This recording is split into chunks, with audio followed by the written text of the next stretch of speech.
podcast, Everything Hollywood, with my friend Larry Namer. Hi, Larry. How are you? Good to see you again. It's been a relatively interesting week here in Hollywood. We're getting back to whatever is going to be the new normal. Yes.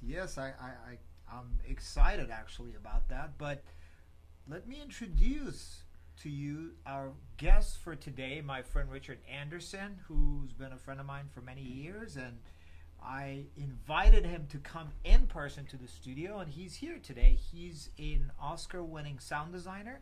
So without further ado, Richard Anderson. Truck engine as the vehicle speeds down the road. It would be easy to assume that someone with a microphone and tape recorder simply recorded the sound of the engine. Not so. For the key truck, the star truck, the one that Harrison drives and people fall off of and climb on and drag under, for that I ended up cutting 2 or 3 different trucks for every cut, and then we'd mix them all together. And then in order to make it a little more monstrous, when it did certain things, like it would fling people off or something, and when it would rev, I would cut in tiger growls, which were mixed real subliminal underneath, so you wouldn't go, oh, that's a tiger. To the show. Hi, guys. Well, pleasure to be here. So I have the naive questions. He's got the intelligent ones. I've got the naive. What does a sound designer do? Well, actually, I should say that I haven't been doing it for several years now. I'm now producing and directing my own movies. But I will answer your question, of course. A sound designer is a fancy word for what we used to call in the industry a supervising sound editor. So when they shoot a movie, most of the time all they do is worry about is recording the actors' voices. And of course, sometimes even that doesn't work out because maybe they're next to a freeway or an airplane flies over and it's supposed to be 1875 and it's kind of hard to explain that jet sound.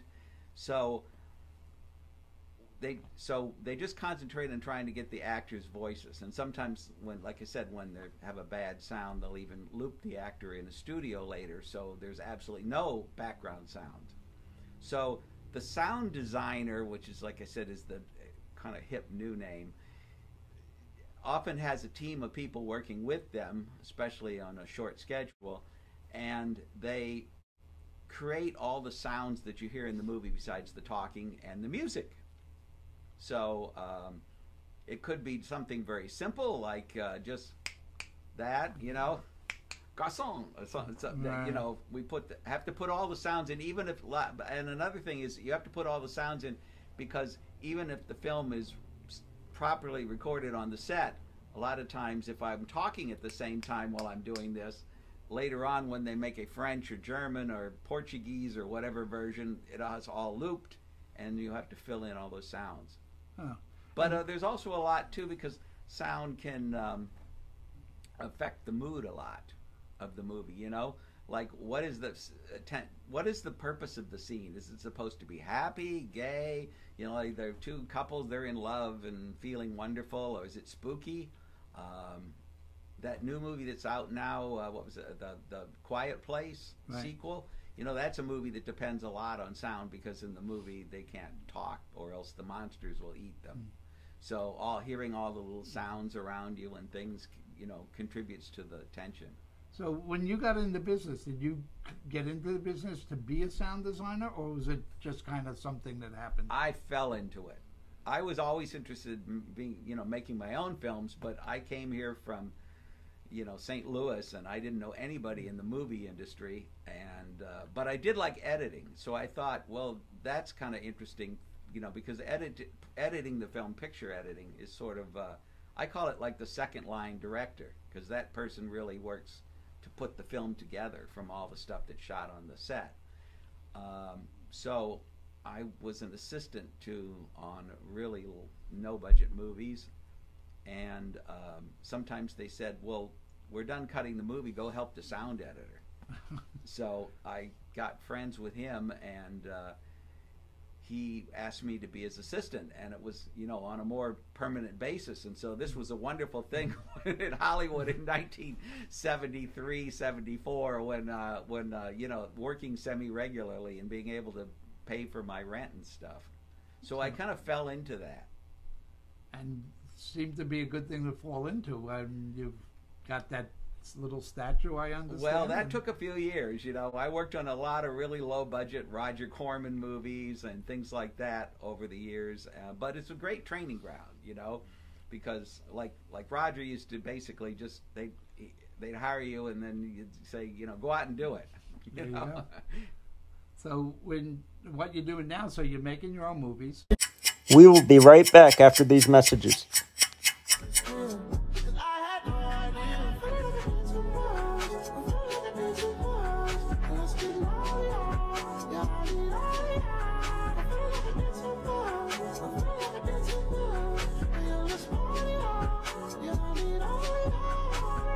And stuff. So the background in sound design, do you find that helps you?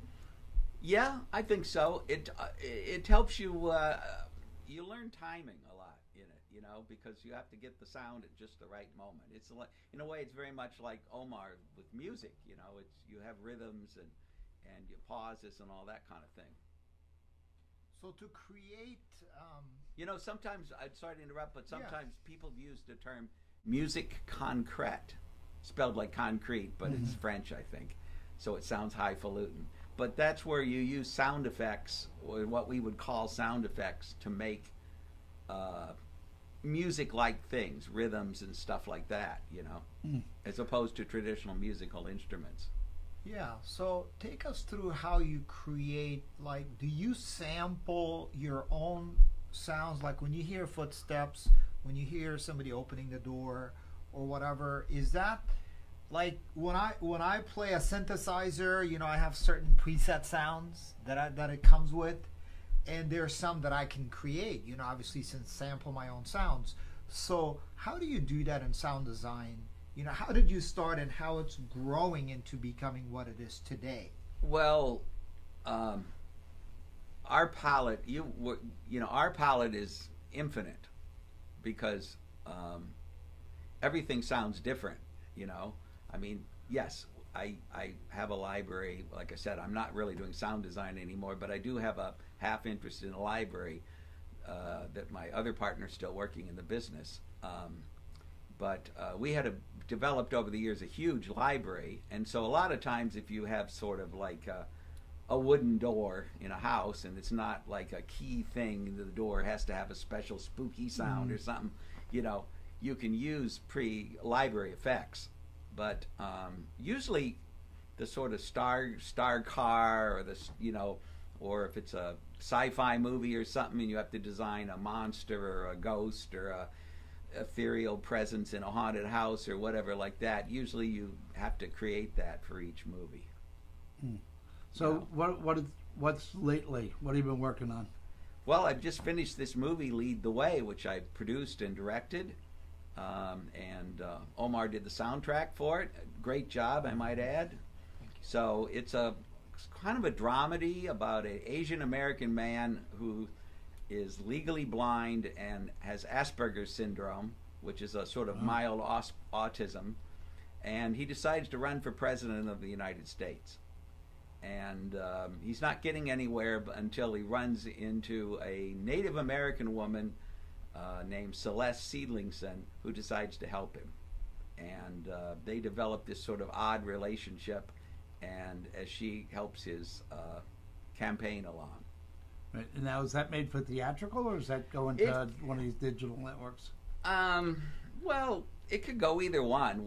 That's the thing. Right now, we're looking for distribution for the show because it's such an oddball movie. It's not like it doesn't fit your usual genres, like, you know, teenagers in a cabin in the woods harassed by someone, or suspense, or an action thriller, or something like that. I just decided, let's go ahead and finish the film, and then people can see the movie and say, I see what this is. That's kind of interesting. Got it. So, but it's got a lot of elements in it. You know, it's political, but sort of in a generic way, and a sort of, and it's elements of a rom-com.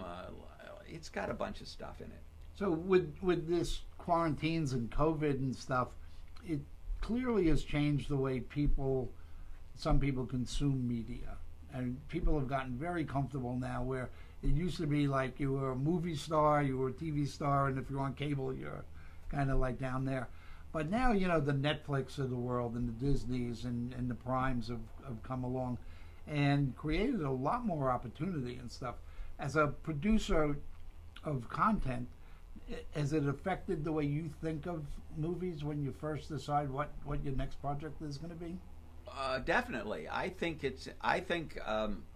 I'm being realistic. This is a lower budget movie. We don't have big stars in the movie, so I think it's really going to make most of its money on online.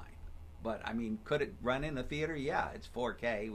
It'd look good up there in the big screen. Right. But yeah, I think for especially little independent movies, the online is the future, at least for now. Right. Have you dealt with these digital networks? Not yet. Like I said, we just pretty much finished the movie, and so now we're starting to look for distributors. So anyway, if anybody out there wants to see a movie, I've got one for you. Well, I just saw the final product, and it looked wonderful. So you did a great job for directing your first feature film, I guess. Well, thank you very much. So it was a lot of fun. Yeah, we shot it during the COVID thing. We shot it starting last September. And they had just sort of approved that you could make a movie, you know, but we had to have all these protocols. We were tested every other day. We had to wear masks and those plastic face masks, you know, because the movie is set in a generic time that's an election year, but, you know, it's the COVID thing wasn't going on in the movie. I didn't want it to tie it to that one year, you know. So we couldn't show actors wearing masks and things like that. So when you had unmasked actors, you had to have a limited amount of people. Like if you're in a room, you couldn't have you could have like one person from each department. And then we had to wear like I said, the face shields and masks. And where did you shoot this? We shot most of it in a studio in Sunland, and here in Los Angeles, and then we shot in North Hollywood too, on the streets of North Hollywood, and at the what was the name of that theater? We shot in the theater. Okay, and so that's where we did the presidential debates. So when you had this, did you get like that whole giant COVID protocol thing that you had to stick to? And yes. In fact, the producer of the movie, the line producer of the movie, also produced a documentary on how to do it, which is not just released. So maybe it's a little late, but who knows? You know, in India they may still need that. Did following that protocol affect your budget or your timetable? Yeah, it affected our budget because we had to, you know, hire some extra people to do stuff. We had to get paid for all these tests that the people had. I will say that nobody got sick on our movie. As far as I don't even know anybody got a cold on the movie, let alone, you know, COVID. So whatever it is, it all worked. Huh. But yeah, we had to do all that. We were also limited in the amount of hours. I think you weren't allowed to shoot past 9 o'clock or something like that, or you had to be completely wrapped by 10 or something like that, which is something weird, I thought, because it's not like the COVID germ goes, okay, it's 9 o'clock. I can come out now and kill people, but before 9 o'clock I have to stay in my little place, you know. I didn't understand that at all because we had some night shooting, and so we had to try and like one scene we had to shoot over 2 successive nights, so we finished at 9 o'clock. Yeah, good. So with this, with the quarantines and stuff, have you found yourself watching more media or content on television, on Netflix? And yeah, well, definitely, because you know, until recently the theaters weren't even open. And what have you been watching that's just you looked at and said, wow, this is amazing, the quality? I don't know. I've been watching a lot of old stuff, I got to tell you, recently. I haven't seen the newer material as much. Oh, okay. You know, I'll tell you, I don't subscribe to all these services. You know, to me, there's always so much stuff out there already. Oh, yeah. That, you know, just on cable. Right. You know? But I think the fact that you decided, when he and I were talking about, when he first talked to me about the film, I thought he was going to wait a year or so before shooting it. Next thing you know, I'm calling him. He's not, he usually picks up his call when I call him, but he didn't return my call for 2 days. And then next thing he's like, we're in the middle of shooting the film.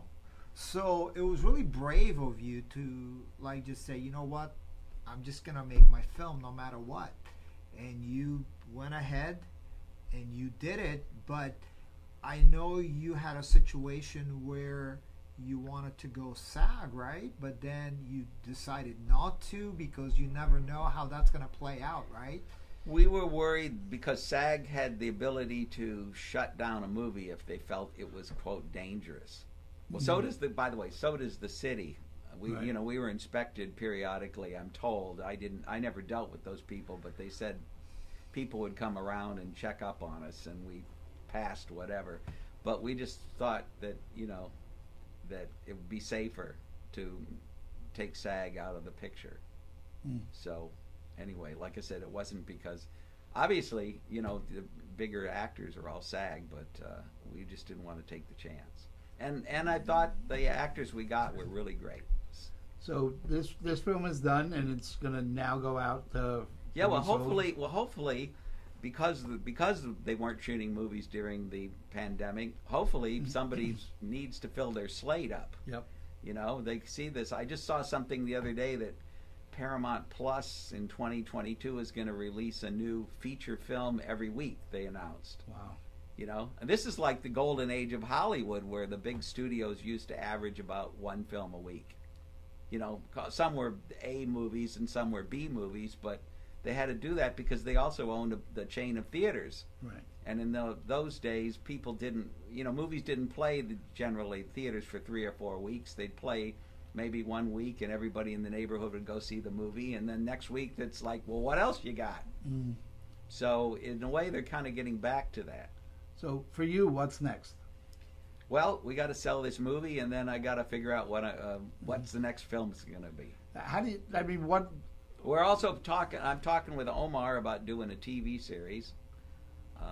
We're kind of planning that, but that's like everything in Hollywood. It's up in the air. Until you're doing it, you're not doing it. Got it.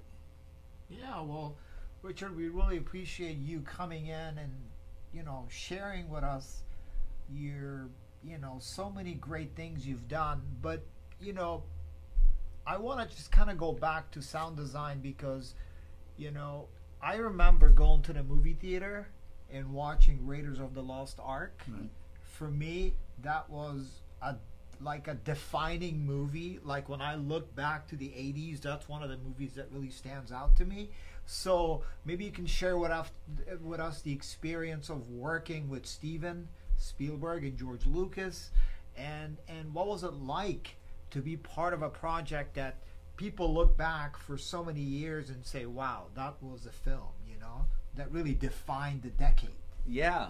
Well, one of the things that was amazing about that film is that they didn't constantly change. Later films, it's like they're constantly re-editing them, constantly doing something, whereas that film, things changed, like where a visual effects shot would come in, before you just had the background played or something, or just like a blank thing. We used to call it a slug that would be in there that was going to represent a shot or something. But they didn't do lots and lots of re-editing on that film, and I think because Steven and George kind of knew what they wanted, and they were very experienced filmmakers, and they knew how it would turn out. Whereas a lot of films now, they preview them constantly, and they're constantly re-editing the movie. So we came on the movie, I think, in December, and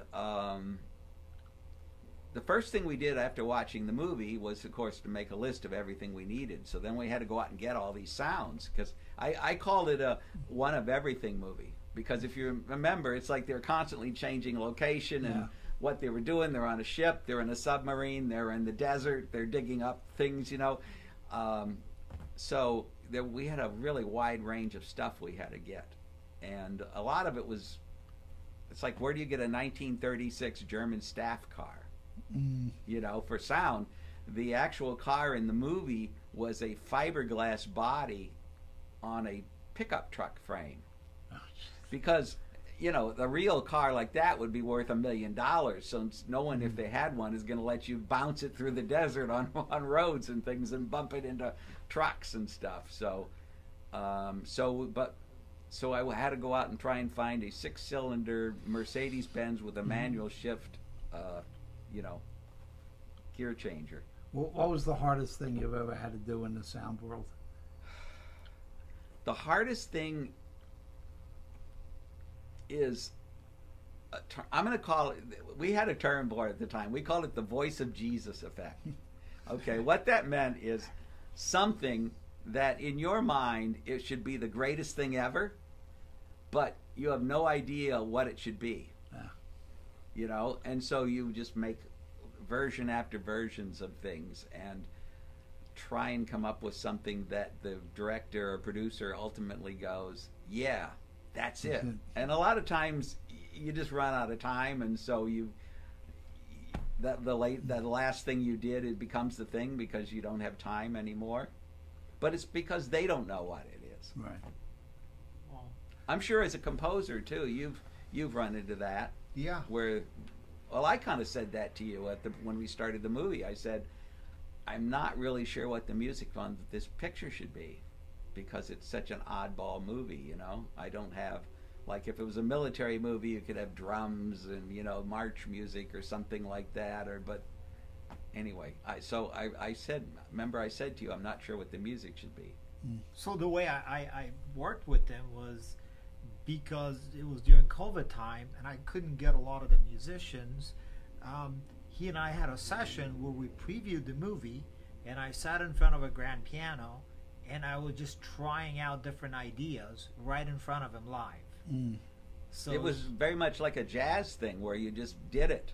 Wow. yeah, And then we would then alter it. so I would say, can we imagine build the up a string little would more be here, put a you little know. pause here, and then change the thing into another. But it's like, instead of, you know, you say, well, I need a spooky thing here, and then it builds up, and the door opens, and the monster jumps out, and so we need a big whoom there or something, you know. And then you kind of go away, and the composer does it, and then they come up, you know, the music. Yeah. Normally But I this would way, send at like least different we saw- versions, but I didn't. We Right. just did it right there in front of We him. had I'll call it a sketch version Yeah. of the whole score, and then Omar went away and added in all the other instruments and things. So when I went away, at least I knew it's something that he approves Right. of. Yeah. So, but Richard, I want to thank you so much for coming on the show. I really appreciate it.